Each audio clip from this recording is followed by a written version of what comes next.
कि जो व्यक्ति भगवान से रिश्ता बना लेता है तो भगवान उस रिश्ते की संभाल अवश्य करते हैं।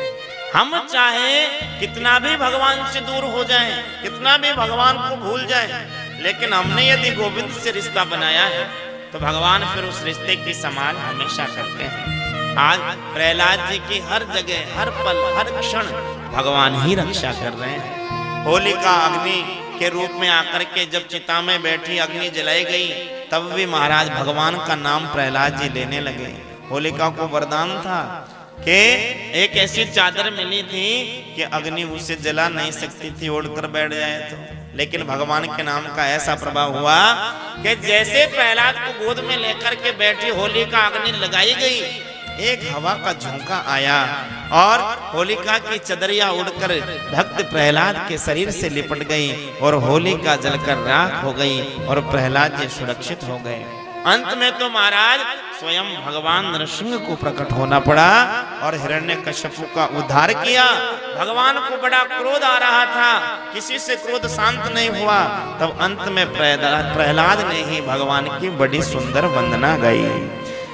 ब्रह्मादयः सुरगणा मुनयोऽथ सिद्धा सत्वैकतान्मतयो वचसां प्रवाहै नाराधितुं पुरुगणैरगुणापि विभो किं दोष्टुमर्हति समे हरिकग्रजाते। बड़ी सुंदर प्रहलाद जी ने भगवान की आज वंदना गाई। भगवान ने आज प्रहलाद जी से क्षमा याचना की।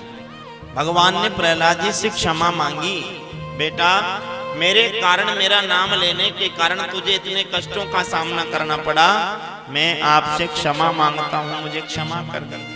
तब प्रहलाद ने कहा, प्रभु मुझसे बड़ा भाग्यशाली इस दुनिया में कौन होगा कि जिसके लिए स्वयं परमात्मा ने एक स्वरूप धारण कर लिया। मैं तो अपने आप मेरे भाग्य की आज सराहना कर रहा हूँ। भगवान ने कहा, बेटा कोई वरदान मांग।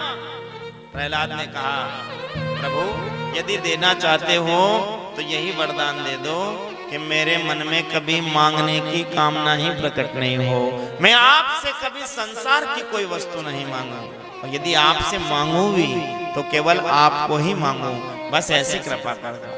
भगवान ने कहा, बेटा कुछ तो मांग, तेरे लिए अवतार लेकर आया हूं।